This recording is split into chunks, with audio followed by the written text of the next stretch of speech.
በስመ አብ ወወልድ ወመንፈስ ቅዱስ አሐዱ አምላክ አሜን። ይትባረክ እግዚአብሔር አምላከ አበዊነ ቅዱሳን ለዘአብጽሐነ እስከ ዛቲ ሰዓት። ከሁሉ አስቀድሞ ሁላችንንም ለዚህ ሰዓት ያደረሰን የቅዱሳን አባቶቻችን አምላካቸው የኛም አምላካችን እግዚአብሔር ስሙ ከአጽናፈ ዓለም እስከ አጽናፈ ዓለም ለዘላለም ከብሮ ይኖር። የተወደዳችሁና የተከበራችሁ በመላው ዓለም የምትገኙ ይህንን መልእክት የምትከታተሉ ይህንን ቪዲዮ የምትመለከቱ ክርስቲያኖች በሙሉ በጌታችን በመድኃኒታችን በኢየሱስ ክርስቶስ ፍቅር ጸጋና ሰላም ይብዛላችሁ። የእመቤታችን የቅድስተ ቅዱሳን የንጽሕተ ንጹሐን የድንግል ማርያም አማላጅነት አይለያችሁ። የጻድቃን የሰማዕታት የአበው ጸሎትና መልጃ የቅዱሳን መላእክት ጥበቃ አይለያችሁ። አሜን። እንደ እግዚአብሔር መልካም ፈቃድ ዛሬ የምንማማረው አጭር የመጽሐፍ ቅዱስ ክፍል ራዕየ ዮሐንስ ምዕራፍ 22 ቁጥር 5 ላይ ያለው ኃይለ ቃል ይሆናል። የትምህርታችን ርዕስ የማይመሸው ንጋታችን ኢየሱስ የሚል ይሆናል። ክርስቶስ ኢየሱስ የማይጨልመው ብርሃናችን፣ የማይመሸው ንጋታችን እርሱ ነው። የመጽሐፉን ክፍል ሙሉን አነብላችኋለሁ። ወአርአየነ ፈለገ ዘማየ ሕይወት ጸዓዳ ከመበረድ በአደባባዮቿም ይላል፣ በአደባባዮቿም መካከል ከእግዚአብሔርና ከበጉ ዙፋን የሚወጣውን እንደ ብርሌ የሚያንጸባርቀውን የሕይወት ውሃ ወንዝ አሳየኝ። በወንዙም ወዲህና ወዲያ በየወሩ እያፈራ 12 ፍሬ የሚሰጥ የሕይወት ዛፍ ነበረ። የዛፉም ቅጠሎች ለሕዝብ መፈወሻ ነበሩ። ከእንግዲህም ወዲህ መርገም ከቶ አይሆንም። የእግዚአብሔርና የበጉ ዙፋን በእርሷ ውስጥ ይሆናል፣ ባሪያዎቹም ያመልኩታል፣ ፊቱንም ያያሉ፣ ስሙም በግንባሮቻቸው ላይ ይሆናል።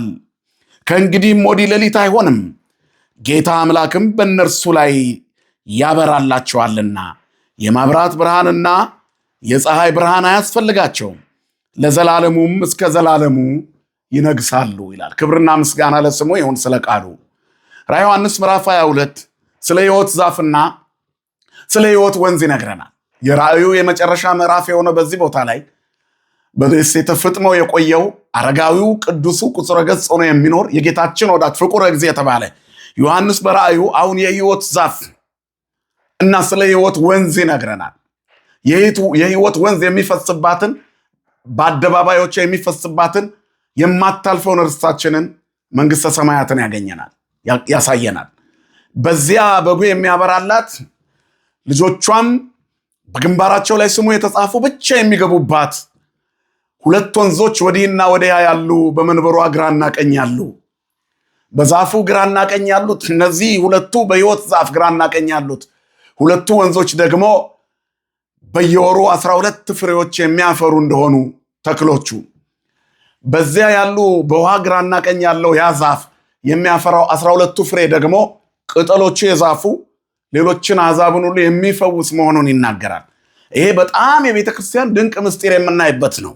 ወደ ሕይወታችን ገብተን ከመናገራችን ወይንም ከማብራራታችን በፊት ቃሉን በቤተ ክርስቲያን የትርጓሜ ትምህርት ቀጥታ እናየዋለን።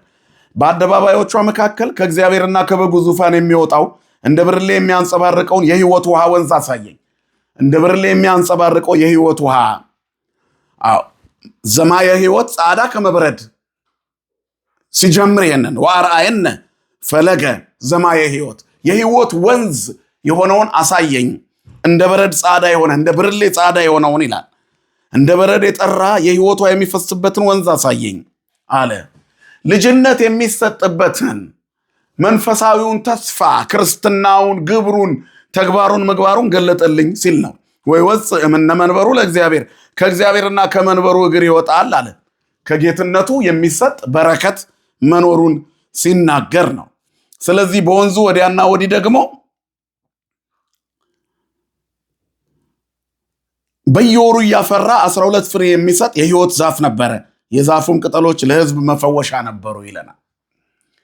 የሚያበራላት በጉ ስለሆነ በቀን ከቶ በሷ በሮቿ አይዘጉም የተባለች ሰማያዊት ኢየሩሳሌምን የተመለከተ ይሄ ወንጌላዊ ዮሐንስ በራእዩ ላይ የመንግሥተ ሰማያት ምሳሌ በሆነች ቤተክርስቲያን ውስጥ የሚሰጠውን ልጅነት ይነግረናል። በወንዙ ወዲህና ወዲያ በግራና በቀኝ የሕይወት ዛፍ ነበር 12 ፍሬ የሚሰጥ ይላል። ከወንዙ ወዲህ ወዲያ ያለው ከትንሣኤ በኋላ ከምጽአት በኋላ ያለ ትንሣኤን ሲያበስር፣ ከወንዙ ወዲህ ያለ ደግሞ ከልጅነት በኋላ ያለ ጽድቅ በረከትን ይናገራል። ይህንን ሲናገር ነው። ስለዚህ ይላል ከመንበሩም ወዲያ ከወንዙ ወዲያ ዕፀ ሕይወት አለ። ከምጽአት አስቀድሞ ልጅነት፣ ከምጽአት በኋላ ትንሣኤ አለ ሲል ነው ይላሉ አባቶቻችን። ስለዚህ ክርስቶስ ከመምጣቱ በፊት ይህ ዓለም ለጊዜው የምንቆይበትና ለዘላለም የምንታይበት ስላልሆነ በጊዜያዊ ምድር ውስጥ ልጆች ሆነን እንቀጥላለን። በልጅነት የምናገኘው ጸጋ ፍሬ እንድናፈራ ያደርገናል። 12ቱ ፍሬዎች በየወሩ የሚሰጡት የ12ቱ ሐዋርያት ስብከት ወንጌል ክርስቶስ ኢየሱስን ለብሰውት የሚኖሩ ምዕመናን ለዘላለም ፍሬያማ ይሆናሉ ነው። ወይከውን ከመ ዕፅ እንተ ትክል ሀበ መዋዕዘ ማይ እንተ ትሁብ ፍሬሃ በበጊዜሃ ወቁጽላን ይትነገፍ። ምስጉን የሆነ ክርስቲያን በክፉዎች ምክር ያልሄደ በኃጢአተኞች መንገድ ላይ ያልቆመ ወንጌልን ሕይወቱ ያደረገ ክርስቲያን በውሃ ፈሳሽ ዳርቻ የተተከለች ዛፍን ይሆናል። የውሃ ፈሳሽ በግራም በቀኛም ይፈስባታል፣ ፍሬ ታፈራለች፣ ቅጠሎቿ አይረግፉም። ቤተክርስቲያን ቅድስናዋን ለልጆቿ ትሰጣለች፣ በረከቷን ለአሕዛብም ሁሉ ታካፍላለች። ሊሳለማት የገባ ደጇ የገባ ያላመነ እንኳን ቢሆን በጸበሏ ተጸብሎ ከስጋዊ ደዌ ይፈወሳል። ልጆቿ ደግሞ ከመንፈሳዊ ደዌ ሁሉ ተፈውሰው መንግሥተ ሰማያት የማታልፈውን ርስት ያገኛሉ። ከወንዙ ወዲህ ፍሬ ማፍራቱ እግዚአብሔር በረከቱን ለሁሉ መስጠቱ ነው። በክፎችና በደጎች ላይ ፀሐይ ያወጣል ዝናብም ያዘንባል ተብሎ ተጽፏልና እግዚአብሔር ለሁሉ ደግ ነው። እግዚአብሔር ለሁሉ ሩህሩህ ነው። እግዚአብሔር ለሁሉ ቸር ነው። ለሁሉ ይመግባል። አይነ ኩሉ ነፍስ ይሴፎ ኪያከ አንተ ትሁቦሙ ሲሳዮሙ በጊዜው ይላል። ትሰፊ የማነከ ወታጸግብ ለኩሉ እንስሳ ዘበስርዓትከ ቀኝህን ትዘረጋለህ፣ ሁሉንም ከጸጋ ከበረከት ትመግባቸዋል። ፍጥረታትን ሁሉ ትመግባለህ። እግዚአብሔር የፍጥረት ሁሉ መጋቢ ነው። ሕይወት ያላቸውና ሕይወት የሌላቸው ነገሮች በምድር ላይ እንዳሉ ይታወቃል። ሕይወት የሌላቸውም ራሱ የእግዚአብሔርን ድምፅ ይሰማሉ። እግዚአብሔር ለተራሮች ድምፁን ያሰማቸዋል። ድንጋዮች አፍ አውጥተው አመስግነውታል። በዚህ ዓለም ላይ በሁለት ተከፍለው ሕይወት ያላቸውና የሌላቸው ግዑዛን የሆኑ ፍጥረታት አሉ ተብሎ ይነገራል። በእግዚአብሔር ዓለም ግን ሕይወት የሌላቸው ተብሎ በዓለም የሚነገሩት ሁሉ ሳይቀሩ እግዚአብሔርን ያመሰግኑታል። ተራሮች እንደ አንበሳ ይዘላሉ፣ አድባር አንፈራጹ ከማራጊት የሌለ። ስለዚህ ባህርን ርዕየት ወጎየት ብሎ ይናገር የለ። ባህር ሸሸች ወደኋላ ተመለሰች፣ ተራሮች እንደ አንበሳ ዘለሉ፣ አድባር አንፈራጹ ከማራጊት። ስለዚህ እግዚአብሔር በበረከቱ ይሰጣል። በቸርነት ዓመታትን ታቀዳጃለህ ካለ በኋላ እኮ ምድረ በዳውም ጠልን ይረሰርሳሉ አይደለም የሚለው። ተራሮችም ክብርህን ይለብሳሉ፣ ልምላሜን ይለብሳሉ እኮ ነው የሚለው መጽሐፍ። ስለዚህ ተራራን የሚያለብስ የሚሸፍን እንዲሰሙት የሚያደርግ የሚናገር እግዚአብሔር ሕያው ነው። ክብርና ምስጋና ለስሙ ይሁን። ከወንዙ ወደዚያ ደግሞ ያለው ከመንበሩ ወደዚያ ከዛፉ ወደዚያ ያለው ትልቁ ፍሬ ከልጅነት በኋላ የሚገኘው ትልቁ በረከት ነው። ስለዚህ በግራና በቀኝ ያለው 12 ፍሬ የሚሰጡ ነበሩ፣ በወንዙ ወዲያና ወዲህ በየወሩ የሚያፈሩ። ወንዙ መሃል ላይ ሆኖ ከልጅነት በፊት ወንዙ ጥምቀት ነው፣ ልጅነት ነው። ስለዚህ ልጅነት ሲገኝ ከወንዙ ወደዚህ ፍሬ እናፈራለን፣ 30 60 መቶ ያማረ ፍሬ። ከወንዙ ወደዚያ ደግሞ በወንዙ ውስጥ አልፈን በጥምቀት ያገኘነው ልጅነት ከምጽአት በኋላ ባለ ትንሣኤ ያደርገናል። ክብርና ምስጋና ለአምላካችን ይሁን። ከዚህ በኋላ 12ቱ ፍሬ የ12ቱ ሐዋርያት የስብከት ውጤት ምድሪቷን እንደሞላት ክርስቶስን ሰብከው በሕይወታቸው ጨውነት በወንጌል ጨውነት ዓለምን ማጣፈጣቸውን ነው ትርጉም የሚነግረን። የዛፉም ቅጠሎች ለሕዝብ መፈወሻ ነበሩ ይላል። ቤተክርስቲያን የነፍስና የሥጋ በረከት መድኃኒት የምትሰጥ ናት። ቅጠሎቿም አይረግፉም። ስለዚህ ትሩፋቷ በረከቷ ላላመኑት ሰዎች ሁሉ ይሰጣል። በረከት አለ፣ የሥጋና የነፍስ በረከት አለ። በልጅነት የነፍስ በረከት፣ ከዚያ በመድኃኒቷ ደግሞ በእምነቱ በጸበሉ ደግሞ በሥጋም እንፈወስባታለን ብሎ ሲናገር ነው። ከእንግዲህ ወዲህ መርጎም ከቶ አይሆንም ይላል።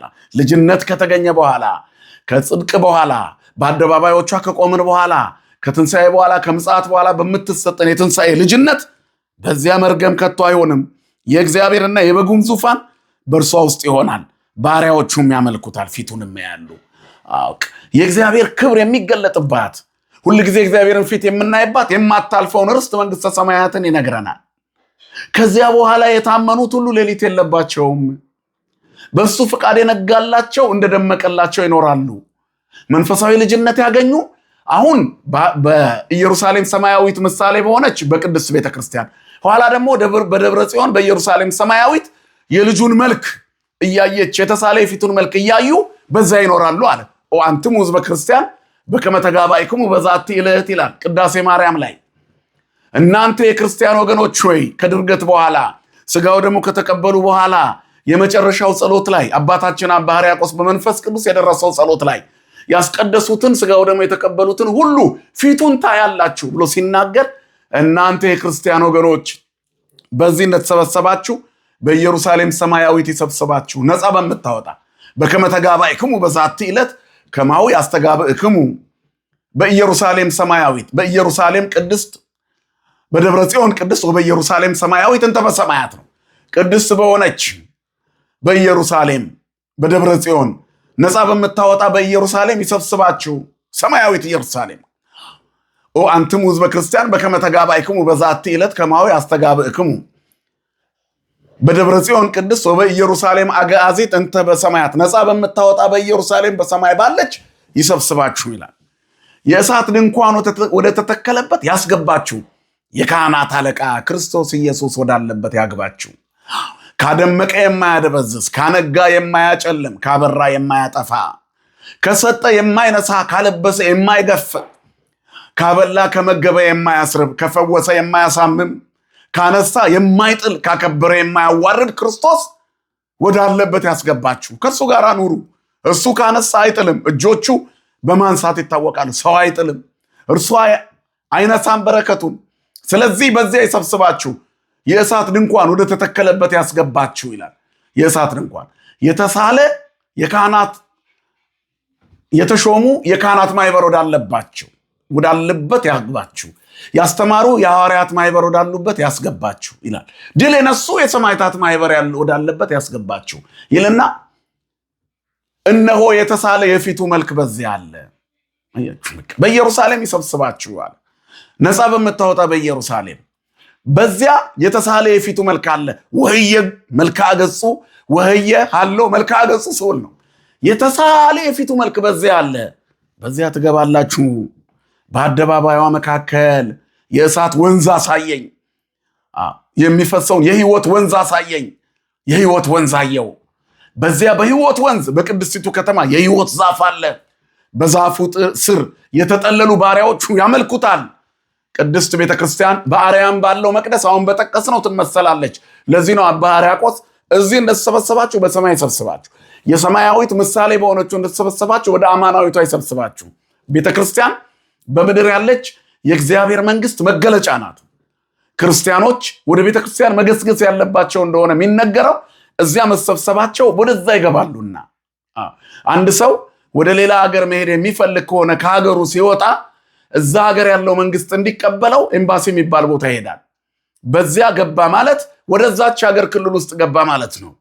ሲፈቀድለት በዚያ ተሻግሮ ይሄዳል። ከዚያ ቤት በሚወጣው ወረቀት ከቤተ ክርስቲያን በምናገኘው የልጅነት ጸጋ በሚታተምልን የክርስቶስ ስጋና ደም ማይተም በደሙ ማይተም መንግስተ ሰማያት እንገባለን። ቤተክርስቲያን ቀራኒዮ ላይ በመዋሉ የደሙን ማይተም ይዞ የደሙን ምልክት ይዞ ልጅነትን ተቀብሎ ፈያታዊ ዜማን ገነት እንደገባ እኛም አሁን በልጅነት ያገኘናትን ልጅነት በስጋው ደግሞ አክብረን ከጠበቅነው መንፈሳዊነታችን ካልተዛነፈ እንቀበላለን። የበጉ ልጆች ነን። የበጉም ምልክት በግንባራቸው ላይ ተጽፏል። እንደዚህ ነው የሚለው፣ ከእንግዲህ ወዲህ መርገም ከቶ አይሆንም፣ የእግዚአብሔርና የበጉ ዙፋን በእርሷ ውስጥ ይሆናል። በአደባባዮቹ ያያት ኢየሩሳሌም የበጉ ዙፋን በዚያ አለች። በዚያ ባለው ዙፋን ይችኛዋ ትመሰላለች። ለዚህ ነው አባ ሕርያቆስ እዚህ እንደተሰበሰባችሁ እዚያም ግቡ። እዚህ የገባ እዚያ ይገባል ማለት ነው። እዚህ የቆረበ እዛ የልጁን መልክ ያያል። ስለዚህ ቆርበዋል፣ ስጋው ደግሞ ተቀብለዋል ነው ትርጓሜው። ልጅነት አግኝተዋል። በወንዙ ወዲያና ወዲህ እያፈሩ መኖር አለ። 12ቱ ፍሬዎች በየጊዜው የሚገኘው የ12ቱ ወንጌላውያን የአዲስ ኪዳን ትምህርት ምዕመናንን ሲለውጣቸው የክርስቶስ ኢየሱስ ሲሆኑ ስጋን ከነክፉ መሻቱና ምኞቱ ጋር ይሰቅላሉ፣ ከዓለም ይለያሉ። ከዛስ በግንባራቸው ላይ ይጻፍባቸዋል የእግዚአብሔርና የበጉም ዙፋን በእርሷ ውስጥ ይሆናል ካለ በኋላ ባሪያዎቹ ያመልኩታል፣ ፊቱንም ያያሉ። እኛ ነን የእግዚአብሔር ባሪያዎች፣ የምናመልከው እኛ ነን። የበጉ ምልክት የጻፍብን እኛ ነን። ዓለም በጨለማው ሊጎትተን ሲፈልግ እምቢ ብለን ስለ ስሙ መከራን እየተቀበልን የምንሻገረው እኛ ነን። በታላላቅ በረከቶች የተሞላ ነው እኛ ነን። ስሙም በግንባሮቻቸው ላይ ይሆናል። ከእንግዲህ ወዲህ ሌሊት አይሆንም። ወይሬኡ ገጾ ወስሙ ውስተ ፍጽሙ ወአልቦ እንከ ሌሊተ። ግንባሩ ላይ ስማቸው ተጽፏልና ከዚህ በኋላ አይጨልምባቸውም ይላቸዋል። ያመልኩታልና ፊቱን ያያሉና ራእይ 22 ስለ ሕይወት ወንዝና ዛፍ ይተርክልናል። በሕይወት ወንዝ የሚፈሰው የሕይወት ምግብ የማይቋረጠው ቃል እግዚአብሔር ፍሬ እንዲያፈሩ የሚያደርገው በሐዋርያት በኩል ለምዕመናን የወረደው ነው። 12ቱ ፍሬ ነው። በወንዙም ወዲና ወዲያ ፍሬ ይፈራል አለ። ሌሊት የለም። የዘላለም ብርሃን ክርስቶስ ያበራላቸዋል። ወደ ታች ስናልፍ ዝቅ ስንል ራእይ ምንድን ነው የሚለው? የሚያበራላት በጉ ስለሆነ በእርሷ ከቶ ሌሊት የለም። አሕዛብ በብርሃኗ ይመላለሳሉ፣ በጉ ያበራላታል። ክርስቶስ ግንባራቸው ላይ የተጻፈባቸው ክርስቶስ ያበራላቸው ናቸው። ስለዚህ እነሆ ወህይሃለሁ መልክዐ ገጽቱ፣ የተሳለ የፊቱ መልክ ወዳለበት ወደዚያ ትገባላችሁ። ዘላለማዊ ብርሃን ነው ኢየሱስ። የማይጨልመው ብርሃናችን፣ የማይመሸው ንጋታችን ነው። ክብርና ምስጋና ለስሙ ይሁን። አነ ውእቱ ብርሃኑ ለዓለም፣ እኔ የዓለም ብርሃን ነኝ፣ የሚከተለኝም የሕይወት ብርሃን ይሆንለታል ብሎ ራሱ እንደተናገረው፣ ስለዚህ የዓለም ብርሃን የሆነው ክርስቶስ ያበራላቸው በግንባሩ ላይ ተጽፈዋል፣ በግንባራቸው ላይ ተጽፏል። የውሳጤ ልቡናችን ብርሃን ክርስቶስ ኢየሱስ ነው። ከእርሱ በኋላ ሌላ ብርሃን አያስፈልገንም። ለዚህ ነው ወንጌሉ የሚናገረን ከእንግዲህ ወዲህ ሌሊት አይሆንም አለ። እግዚአብሔር ያበራላቸው ሰዎች መከራውን ለተሻገሩ ከዚህ በኋላ መከራ አይሆንም። ፈተናውን ላለፉ ከዚህ በኋላ ፈተና አይሆንም። ስለዚህ ጸጋ እግዚአብሔር ለማግኘት ሌሊቶች አሉ። ሌሊቶቹ ግን የሕይወት ወንዝ ጋር ስንደርስ ይቆማል። ስለዚህ አሁን የምናየው መከራ ማቆሚያ አለው። በልጅነት የተቀበልነው ጸጋ መንፈሳዊ ሽልማት ያሰጠናል። የበጉ ስም የተጻፈብን ሆነን እንሻገራለን። ትልቁ መልእክቴ ነው። ስለዚህ ክርስቶስን ያዙት። የማይመሸው ንጋታችሁ እርሱ ነው ወንጌሉ። የማይጨልመው ብርሃናችሁ እርሱ ነው፣ የዓለም ብርሃን። ቤተክርስቲያን ፍጽምት ሆና የምትኖረው ጉልላቷ ኢየሱስ ክርስቶስ ስለሆነ ነው። ለዘላለም የሚያበራላት በጉ ስለሆነ ሌሊት የለም በእርሷ። አነ ውእቱ ብርሃኑ ለዓለም፣ የውሳጤ ልቡናችን ብርሃን። ከሱ በኋላ ብርሃን አያስፈልገንም። ይሄ ማለት እግዚአብሔርን ስለያዝን ከዚህ በኋላ ብርሃን አያስፈልገንም። የተሰጠን ተስፋ አይጠፋም። በልጅነት ያገኘነው ጸጋ፣ በዚህ እንደተሰበሰብን በሰማያዊት ኢየሩሳሌም እንገኛለን። በየቤተ ክርስቲያኑ መቆማችን ኢየሩሳሌም ሰማያዊት ለመውረስ መነሻ መድረሻችን ነው። ስለዚህ ቤተ ክርስቲያን በምድር ላይ ያለች የእግዚአብሔር መንግስት ወኪል ናት፣ መገለጫው ናት።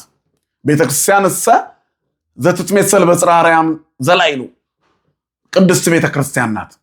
በላይ ባለው በጽርሐ አርያም ትመሰላለች። በአርያም ባለው መቅደሱ የምትመሰለው ቤተክርስቲያን ይች ናት። ለዚህ ነው ከማሁ ያስተጋብእክሙ በደብረ ጽዮን ቅድስት ወበኢየሩሳሌም ሰማያዊት ያለ። ለዚህ እኮ ነው አባታችን አባ ሕርያቆስ እዚህ እንሰበሰባችሁ እዛ ግቡ።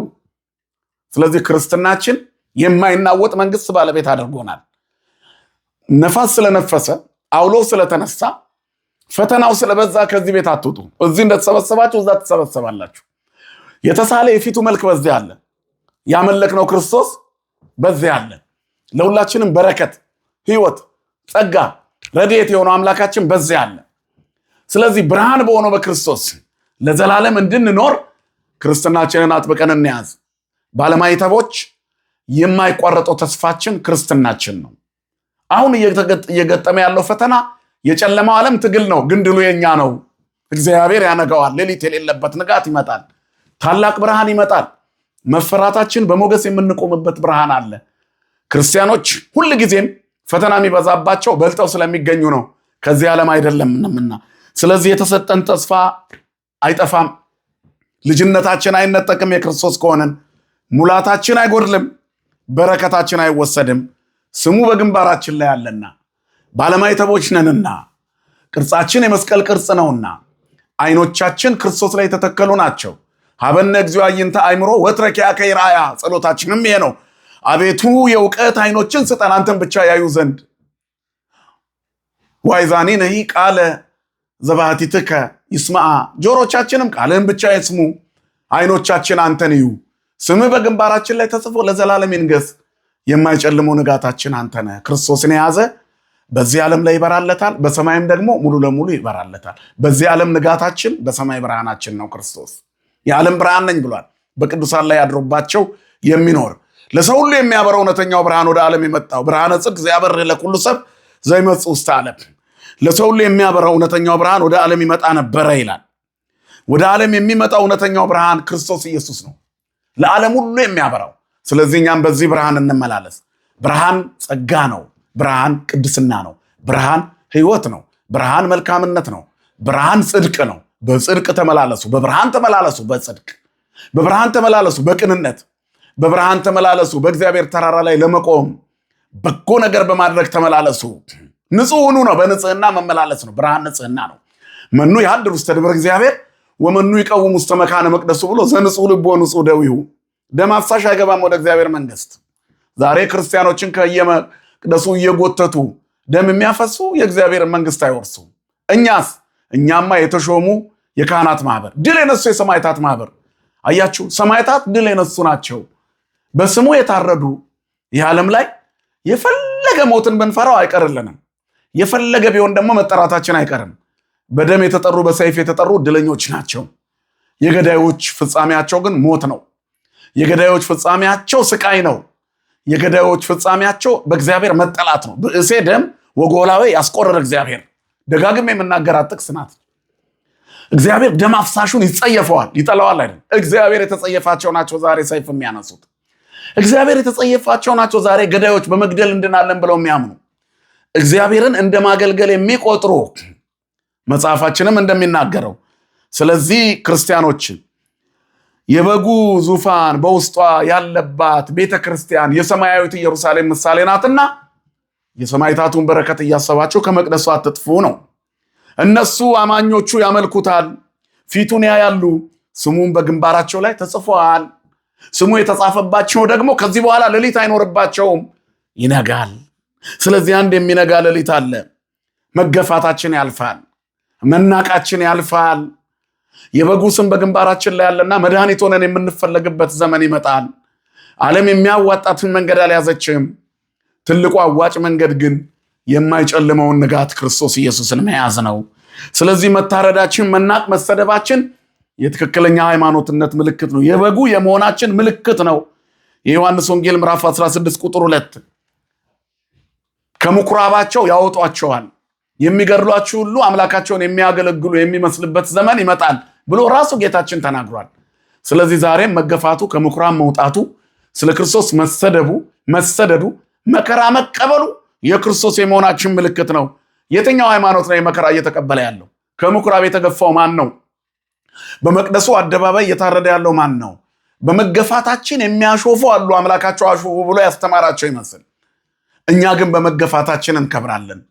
ቤተክርስቲያን በሰማዕታት ብዛት የክርስቶስን ክብር እየገለጠች ትኖራለች። ነገር ግን የሚያሾፉ እግዚአብሔር ይጸየፋቸዋል። ደም አፍሳሹንና ጨካኙን እግዚአብሔር ይጸየፈዋል። ዛሬ ቤተክርስቲያናችን በሚደርስባት መከራ በሰይፍ ከገደሉን የበለጠ በማህበራዊ ሚዲያ ላይ በሞታችን የሳቁት ያለቅን መስሏቸው ነው። በእጥፍ የክርስቲያኖች ቁጥር ይጨምራል። 4ኛው መቶ ክፍለ ዘመን ዘመነ ሰማዕታትን እናስታውስ። ታሪክ ባለማወቃቸው ምክንያት ነው። የክርስቶስ የሆኑት ተገፍተው አያልቁም። እግዚአብሔር ቅዱሳንን ማምረት ይችልበታል። ስሙ የተመሰገነ ይሁን። ስለዚህ ይነጋል። መገፋታችን የሚያልፍበት ቀን ይመጣል። መናቃችን የሚያልፍበት ቀን ይመጣል። የከበረውን የክርስቶስን ስም ከስም ሁሉ በላይ የከበረውን ክርስቶሳዊነት፣ ኦርቶዶክሳዊነት፣ ባለማይተብነት ይዘናልና እንሻገራለን። እግዚአብሔር አምላካችን የተመሰገነ ይሁን። ይህ ሁሉ መሰደብ የበጉ ምልክት የመሆናችን ምልክት ነው። ስለዚህ ስለ ስሜ የተጠላችሁ ትሆናላችሁ። ሉቃስ 12:17 ዛሬ የተጠላ ሃይማኖት ማን ነው? ይታየለ እንዴ? በየቀኑ መከራ የሚቀበለው ማን ነው? በማህበራዊ ሚዲያስ እየተነሳ ሁሉም የሚያገሳበት የሚያቀረሽባት ማናት? ተዋህዶ አይደለችምን? ክርስቶስን ጉልላቷ ያደረገች በቅዱሳን አጥር በመላእክት የከዋክብትነት ብርሃን በአማኑ የክርስቶስ ፀሐይ የማይጠልቀው ብርሃንነት የምትኖር በጉ ያበራላት የበጉን ስም ያተሙ ክርስቲያኖችን የያዘች ኦርቶዶክሳዊት ርትዕት የቀናች ቤተክርስቲያን አይደለችምን? ስለዚህ ስለ ስሜ ትገፋላችሁ። የተገፉት እውነተኞች ናቸው፣ ግን ይሄ ሁሉ ያልፋልና ነው።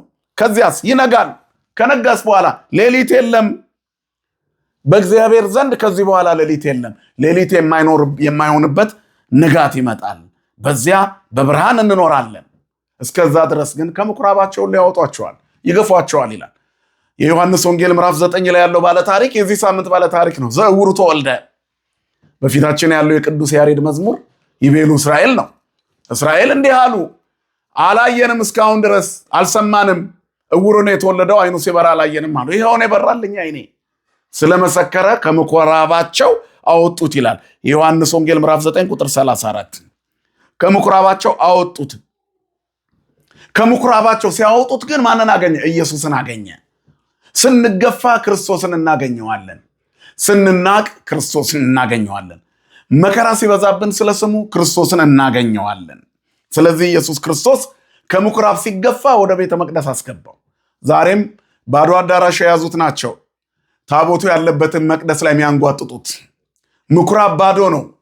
አትሮንስ ብቻ ያለበት፣ ንባብ ብቻ አንብበው ሰዎች የሚለያዩበት፣ ጆሮ የማይሰማ ሰው ምንም ሳይሰማ የሚወጣበት፣ ማየት የተሳነው ሰው ምንም ሳያይ የሚወጣበት፣ ሁለቱም የጎደለው ጭራሽ ምንም ተሳትፎ የሌለበት ምኩራብ፣ አድሎ ያለበት፣ የአይሁድ ቤተ ጸሎት፣ በዘርና በብሔር ሰዎች የሚጠሩበት፣ በጊዜ የሚያምኑ ሰዎች ያሉበት፣ የጊዜያት ባለቤት እግዚአብሔርን የውሸት የሚሰብኩበት ያለበት ምኩራብ ባዶ አዳራሽ ነው። ባዶ አዳራሽ። የኛ ግን መቅደሳችን ሙሉ ነው። ቅዳሴያችን ሙሉ ነው። አምስቱን የስሜት ሕዋሳት ያሳትፋል። ማየት የተሳነው በመስማት ይረካል። መስማት የተሳነው በማየት ይረካል። ያ ብቻም አይደለም። ማየትና መስማት የተሳነው በመዳሰስ፣ በመቅመስ፣ በማሽተት ይረካል። ዕጣኑን ያሸታል። ስጋው ደሙ ይቀበላል፣ ይበላል። የክርስቶስን ስጋና ደም ጸበል ይጠጣል። ወንጌል ይሳለማል፣ መስቀል ይሳለማል። ካህኑ ስጋው ደሙ በፈተተበት ታቦት በዳሰሰበት እጁ ያሳልመዋል። የስጋው ደሙ በረከትን ይሰጠዋል። የክርስቶስን መስቀል ይሰማል። ስለዚህ መድሎ የሌለባት ሚዛናዊት ቤተክርስቲያን ውስጥ ነው ያለነው። የክርስቶስ ቤተክርስቲያን ማየትና መስማት የተሳነው ሰው ቢገባባት ከአምስቱ የስሜት ሕዋሳት በሶስቱ ተሳትፎ ሁለቱም ሞልተውለት ይመጣል። ብዙዎቹን ያገኛል። ማን ነው ይህን ያሟላ ሃይማኖት? እንናገራ። ዛሬ እኛን የሚያሳድዱና የሚተቹን ይህንን አሟልተዋል ወይ ለአማኞቻቸው? መድሎ ያለበት ሃይማኖት የለንም እኛ ሁሉን ያሳተፈች ቤተክርስቲያን ያለችን። በዚያች ቤተክርስቲያን ውስጥ ሌሊት የለም፣ ሁሌ ይበራል። በጉ ነው የሚያበራላት። በዚያች ቤተክርስቲያን የተሰበሰቡ ፍጹም የእሳት ድንኳን ወደ ተተከለበት መቅደስ ይገባሉ።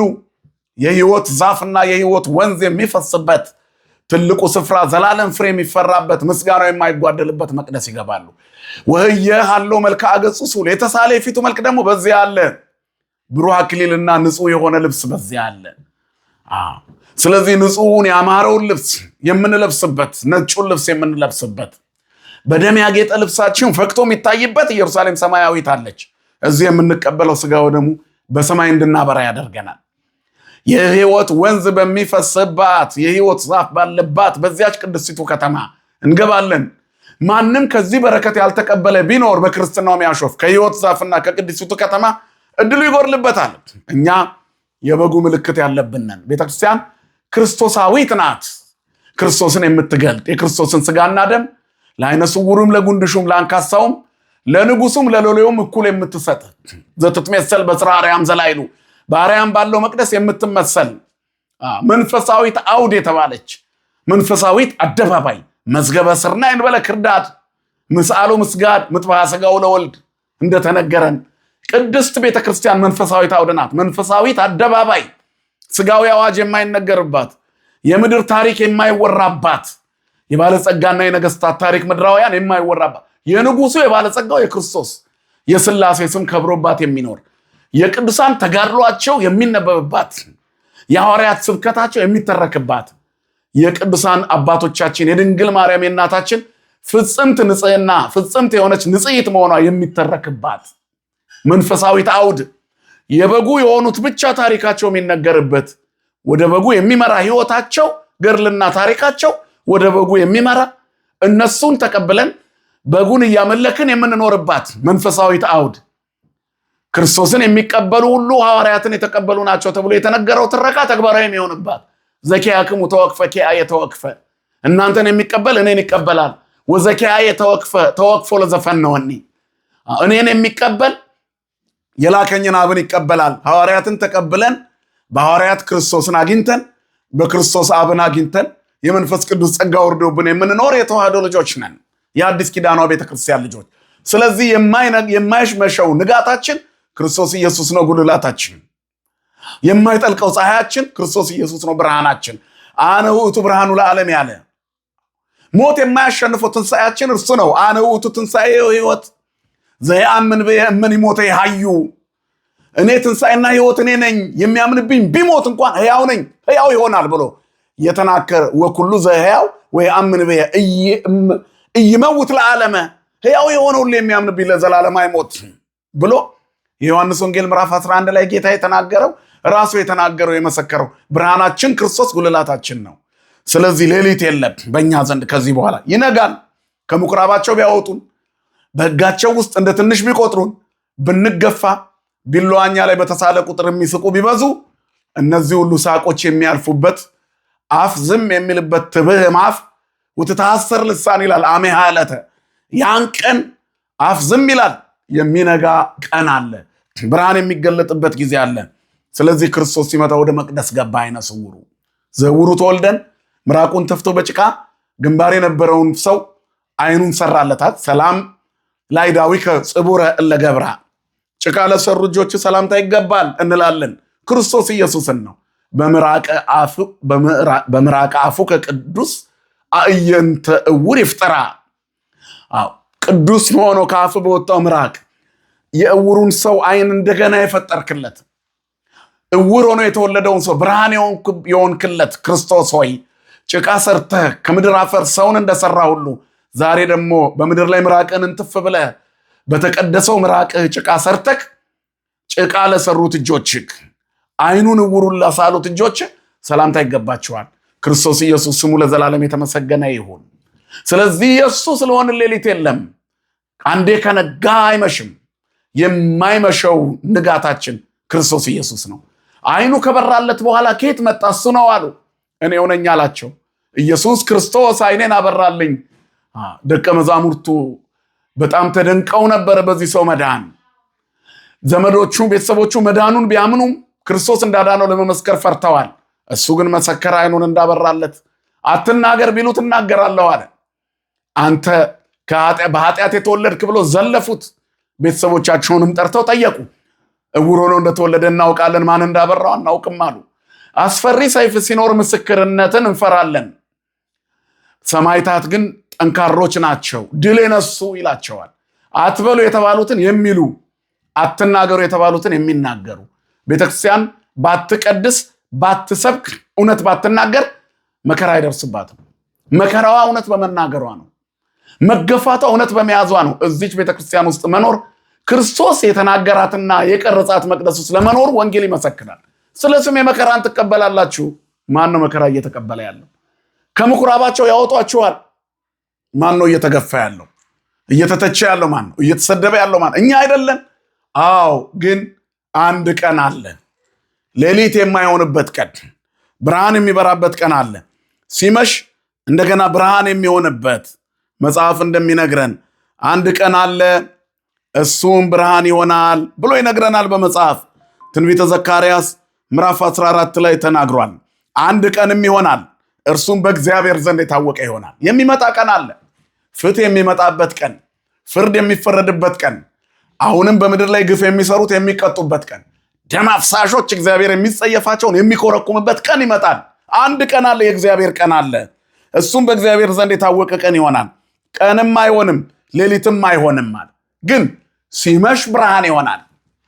ሲመሽ ብርሃን ይሆናል። ለአሕዛብ ሲመሽ ለእኛ ብርሃን ይሆናል።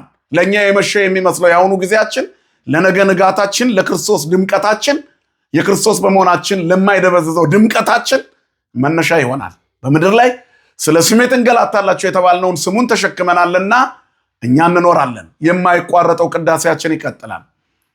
ዓለም የሰለቸው እኛ ግን የማይሰለችን ማህሌታችን ይቀጥላል። ምስጋናችን ይቀጥላል። ስለዚህ በመስከራችን ዛሬም እንገፋለን። ክርስቶስ አዳነኝ ስላለ የተገፋውን ሰው እግዚአብሔር ፈልጎ አገኘው። ዛሬም ስንገፋ ክርስቶስ ፈልጎ ያገኘናል። በመመስከሩ ነው የተገፋው። ዛሬም በቅዳሴዋ፣ በዝማሬዋ፣ በጸበሏ፣ በማህጠንቷ፣ በማህሌቷ የተጠላቸው ቤተክርስቲያን ልጆች ነን። ግን የማይመሸው ንጋታችን ክርስቶስ ይመጣና ፍትህን ይሰጣል። የተወደዳችሁ የእግዚአብሔር ቤተሰቦች ለሰማዕታቱ እግዚአብሔር በረከታቸውን በእኛ ላይ ያሳድርብን። በግፍ ለተገደሉት መድኃኔዓለም ጠበቃ ሆኖ የሚቆምበት ቀን ቅርብ ነው። አንድ ቀን ይሆናል፣ እሱም በእግዚአብሔር የታወቀ ቀን ይሆናል ይላል። ቀንም አይሆንም ሌሊትም አይሆንም፣ ሲመሽ ብርሃን ይሆናል። አሁን እየመሸ ነው፣ የክርስቶስ ብርሃን ይበራል። በዚህ ያፌዙና ያሾፉ ሁሉ ፍርዳቸውን የሚቀበሉበት ቀን ቅርብ ነው። እኛን የገፉ ሁሉ ወደ መቅደስ ያስገቡናል እንጂ አንገፋም። ክርስቶስ አገኘው አይነ ስውሩን። በእግዚአብሔር ልጅ ታምናለህ አለው። አምናለሁ፣ ግን እንዳምነው እሱ ማን ነው ብሎ ጠየቀ። አይንህን ያበራልህ፣ በጭቃ አይንህን ያበራልህ፣ ፊትህን ላይ አይን ስሎ በሰሊሆም ታጠብ ያለህ፣ ልትጠመቅ ስትሄድ ቀድሞ ደርሶ ውሃውን ባርኮ እንድትቀደስ ያደረገ፣ ቢዘገይም የሚቀድሞ የሌለ የጨለማ ብርሃን ሐዘን ትካዜን የሚያስወግድ ሰው ሊያደርግ ሰው የሆነ በፊት የቆመው የእግዚአብሔር ልጅ እሱ ነው አለው። አምናለሁ አለ። የማያዩ እንዲያዩ የሚያዩ እንዲታወሩ መጥቻለሁ። እናያለን የሚሉ የምታወሩበት ቀን ቅርብ ነው፣ ሩቅ አይሆንም። ክርስቲያኖች የማያዩ ሰዎች የሚያዩበት ደግሞ ቅርብ ነው። ልባቸው የዋህ የሆኑ ልባቸው የተሰበረ በእግዚአብሔር ቸርነት የሚመላለሱ ሁሉ እግዚአብሔርን የሚያዩበት ቀን ቅርብ ነው። እኛም መከራችን ቢበዛ በኑሯችንን ፈተና ቢበዛ የእግዚአብሔር ቀን ይገለጣልና ማይተባችንን ሳናላላ እግዚአብሔርን በትዕግስት እንጠብቀው። እግዚአብሔር ይሰማል፣ ጆሮውን ዘንበል ያደርጋል። ጸኒያ ጸናይ ክዎ ለእግዚአብሔር ሰማኒ ወተማይጠኒ። ቆይቼ እግዚአብሔርን ደጅ ጠናሁት ሰማኝ፣ እርሱም ዘንበል አለልኝ አለ ዳዊት። እግዚአብሔር ፊቱን ዘንበል የሚያደርግበት ቀን ቅርብ ነው። የተገፋሽ የመሰለሽ፣ የተረሳሽ የመሰለሽ፣ የተናቅ የመሰለህ፣ የተገፋ የመሰለ፣ የጎደለብህ የመሰለህ እግዚአብሔር ከአንተ ጋር ካለ ሁሉ ሙሉ ነው። ምንም ሳይኖር የሁሉ ባለቤት መሆን የሚቻለው በዚች ቤተክርስቲያን ውስጥ ሲኖር ነው። አንዳች የሌለን ስንሆን ሁሉ የኛ ነው። አሁን ማንም ከኛ ጎን የቆመ የለም። ሞታችንን እንዳንናገር እንኳን በየቦታው ጠባቂ የቆመበት ዘመን ነው። ሞታችን እንኳን ዜና እንኳን እንዳይሆን የታፈነበት ዘመን ላይ አይደል ያለ ነው። በዚህ ሁሉ ውስጥ ግን የእግዚአብሔር ብርሃን ነገ ይገለጣል። አንድ ቀን አለ፣ በእግዚአብሔር ቀን የታወቀ ይሆናል አለ ዘካርያስ። እሱም ይላል ሌሊትም አይደለም ቀንም አይደለም፣ ነገር ግን ሲመሽ ትልቅ ብርሃን ነው። የእግዚአብሔር ብርሃን የሚበራበት ቀን አለ። በኑሯችሁም ውስጥ የተገፋችሁ ካላችሁ፣ ዓለም ፊቷን ያዞረችባችሁ ካላችሁ ፊታችሁን ወደ ክርስቶስ መልሱ። በምራቁ በተቀደሰ ምራቁ ግንባር የነበረውን አይን ስሎ እውሩን ያበራ እግዚአብሔር መከራ ከኛ ጋር ለዘላለም እንዲኖር አይፈቅድም። በእውነት የምንሄድ ከሆነ አርነት እንወጣለን። ነፃነት እውነት አርነት ታወጣቸዋለች ይላል። ስለዚህ እውነት ክርስቶስ ነው። እውነት ተዋህዶ ናት። እውነት ጉልላቷን ክርስቶስ ያደረገች ቤተክርስቲያን ናት። እውነትን በመያዟ ትገፋለች እንጂ አትጠፋም። እውነት አትጠፋም፣ ድል ታደርጋለች። ድል የማትነሳ እምነት አለን። ጥርጥር የሌለባት ሃይማኖት አለን። አባቶቻችን የሰበኩልን፣ ሐዋርያት የነገሩን 12 ሐዋርያት በየጊዜው ፍሬ የሚያፈሩ የማይቋረጠው ፍሬያቸው ዛሬም ይቀጥላል። የተጓዝንበት የክርስትና ጉዞአችን አሁንም ይቀጥላል። ስለዚህ በክርስትናችን ቀጥለን ተጉዘን መንፈሳዊነታችንን ሳናቋርጥ የእግዚአብሔርን በረከትና ጸጋ ረድኤትና ጌትነቱን ለብሰን እንድንኖር አምላካችን እግዚአብሔር ይርዳን። በሰላም በሕይወት በፍቅር በስምምነት ይጠብቀን። የሰማነውን በልቦናችን ያሳድርብን። አባታችን አባ ሕርያቆስ እንዳለው እዚች ባለች አማናዊት ቤተክርስቲያን ውስጥ እንደምንሰበሰበው በሰማያዊት ኢየሩሳሌም ነፃ በምታወጣ በኢየሩሳሌም ተሰብስበን የቅዱሳን ማይበርተኞች፣ የሰማይታት ማይበርተኞች፣ የካህናት የተሾሙ የካህናት ማይበርተኞች፣ ድል የነሱ የሰማይታት ማይበርተኞች ለመሆን ያብቃን። የተሳለውን የፊቱን መልክ የምናይበት የእሳት ድንኳን የተተከለባት የተባለች የማታልፈው አርስት እንድንገባ የአብ ጸጋ የወልድ ፍቅር የመንፈስ ቅዱስ ኅብረት የድንግል ማርያም ጸሎትና ምልጃ የቅዱሳን መላእክት ጥበቃ አይለየን። ይቆየን። አሜን።